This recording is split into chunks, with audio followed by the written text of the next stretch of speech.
Alam nyo, yung congressman nyo, si Joel Chua ba yun?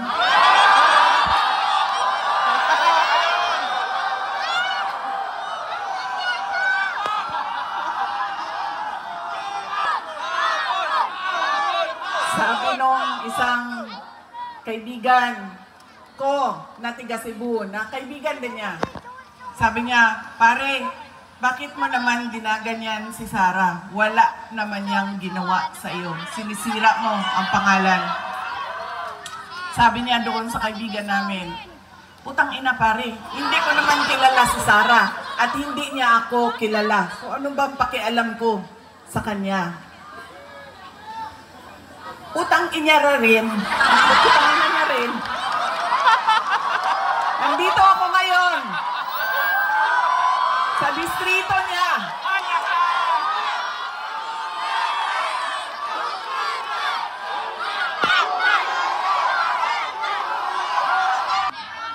Nagpapakilala ako sa inyong lahat. Ako, si Sara Duterte. Kaya ko makipag-away sa kanal.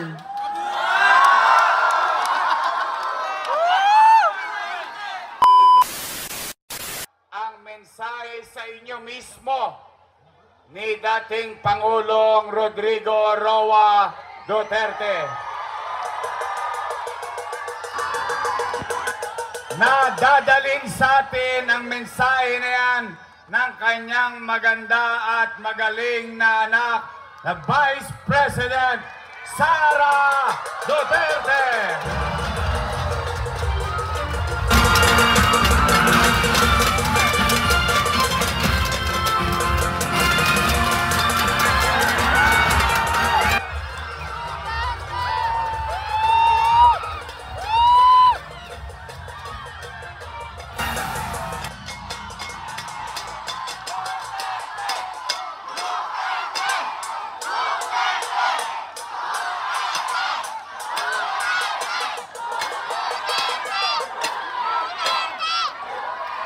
Maraming salamat.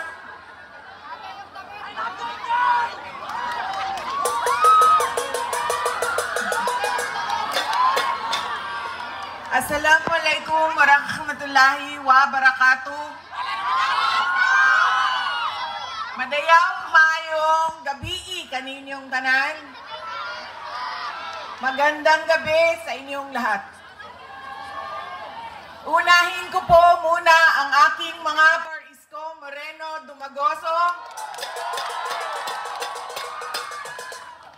sa kanyang pagpapahiram sa atin ng stage, ng ilaw, ng kuryente, ng mikropono para mapaabot sa inyo ang aming mga mensahe ngayong gabi na ito.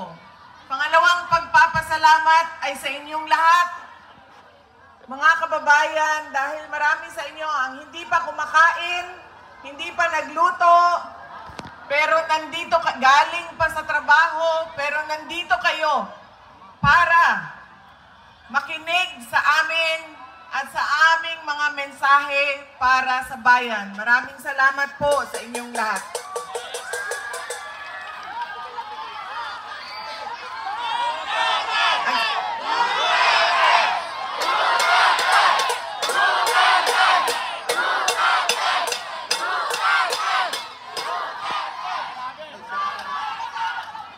Kahit saan man ako pumunta ngayon, galing kaming Samar, tumawid kaming Leyte, tumawid kaming Cebu, tumawid kaming Negros, pumunta ako nung isang kagabi dito sa syudad ng Maynila, kaninang umaga sa Quezon City. Ngayon bumalik na naman ako sa syudad ng Maynila. Ang sigaw ng mga tao ay Duterte.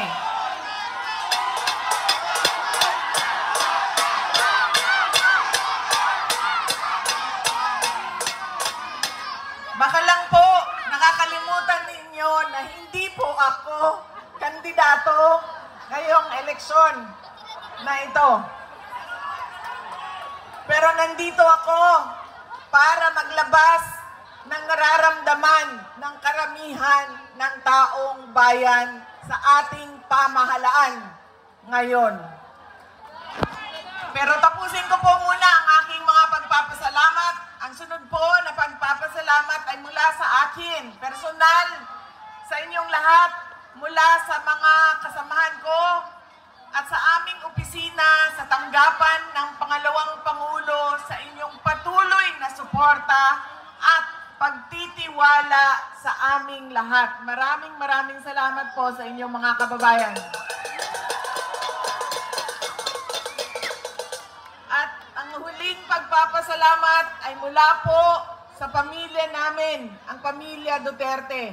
Napakalaki ng utang na loob namin sa inyong lahat sa pagkakataon na ibinibigay ninyo sa amin na makapaglingkod sa ating bayan. Dako, kaayo, ang amuang utang nga kabubuton kaninyong tanan sa oportunidad na ginahatag ninyo kanamo nga mga makaserbisyo sa ato ang nasod. Daghan kaayong salamat. Daghan salamat.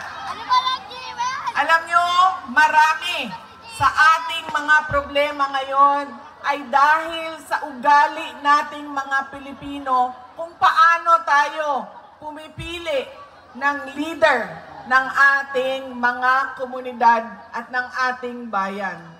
Una na ugali ng Pilipino ay kung sino yung nagpapatawa sa kanila, sumasayaw, kumakanta, na-entertain sila, ay yun ang naaalala nila pag-upo nila doon sa presinto, sa voting precinct natin. Hindi na natin tinatanong, ano ba ang pangako ng tao na ito nung siya ay tumayo sa entablado para mangampanya? Tinupad ba niya ang kanyang pangako? Yan ang ugali natin. Maganda sa paningin, sumasayaw, na-entertain ako, naaaliw ako sa kanya, iboboto ko siya. Hindi na natin tinanong. Noong ba ikaw ay nangako na 20 pesos ang kilo ng bigas ay tinupad mo ba?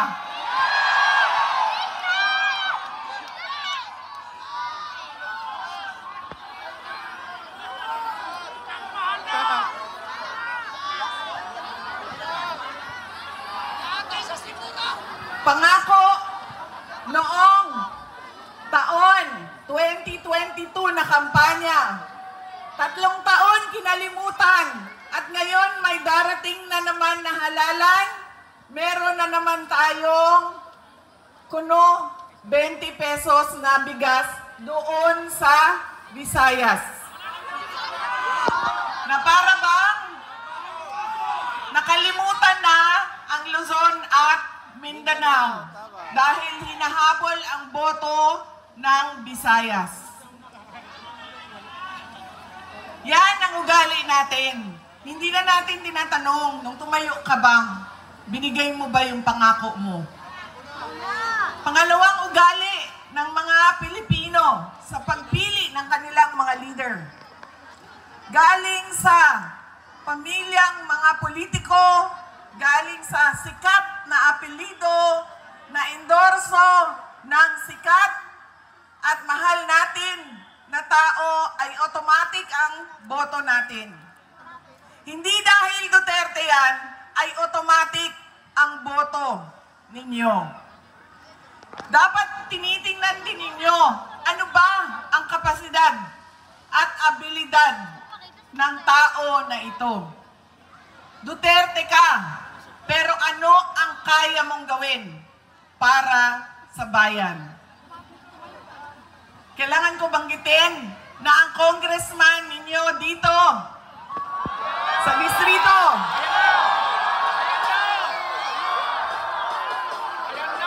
ay, inendorso mo ba?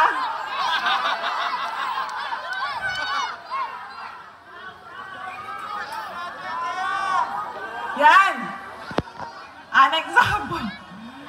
Ang sample ng automatic yung boto natin, sikat, endorse ng sikat, galing sa pamilya ng mga politiko Duterte, yan, boto natin yan. Ganyan ang ugali nating mga Pilipino. Alam nyo, yung congressman nyo, si Joel Chua ba yun?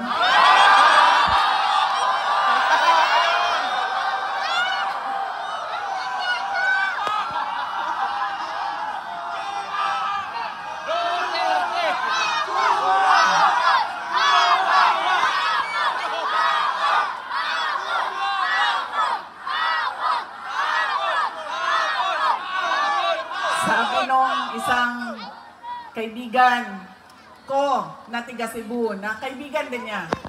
Sabi niya, pare, bakit mo naman ginaganyan si Sara? Wala naman niyang ginawa sa iyo. Sinisira mo ang pangalan. Sabi niya doon sa kaibigan namin, putang ina pare, hindi ko naman kilala si Sara at hindi niya ako kilala. So ano bang pakialam ko sa kanya? Utang inyara rin. Utang niya rin. Nandito ako ngayon. Sa distrito niya.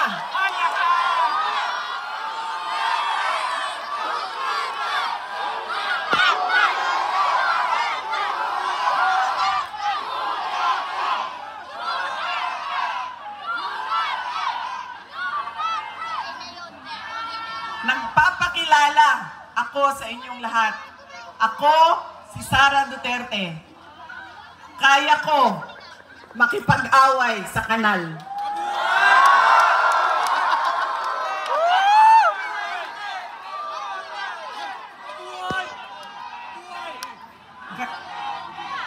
Kami, kung saan kami galing, doon sa Mindanao.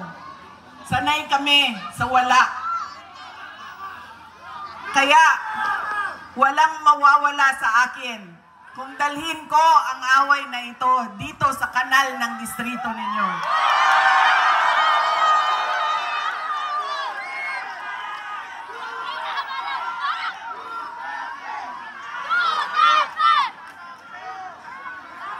Mga sis, saan kayo galing?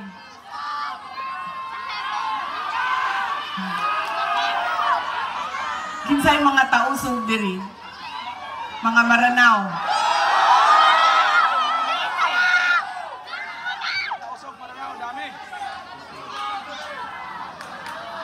Kinsay mga Bisaya.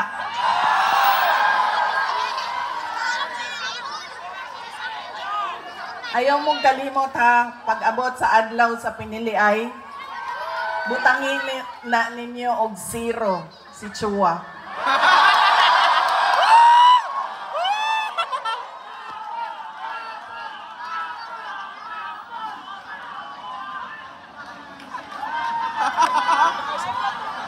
Pangalawa, sikat na apelido, pamilyang politiko, automatic ang boto natin. Pangatlong, ugali ng mga Pilipino sa pagpili ng kanilang mga leader. Kung sino yung may pera at bumibili ng boto, ay ibinibigay natin ang ating pagkatao sa kanila. Alam nyo, galing akong Bacolod, galing akong Manila, kahapon, Quezon City, tinatanong ko ang mga tao, magkano ba ang bilihan ng boto? 2,000, 3,000.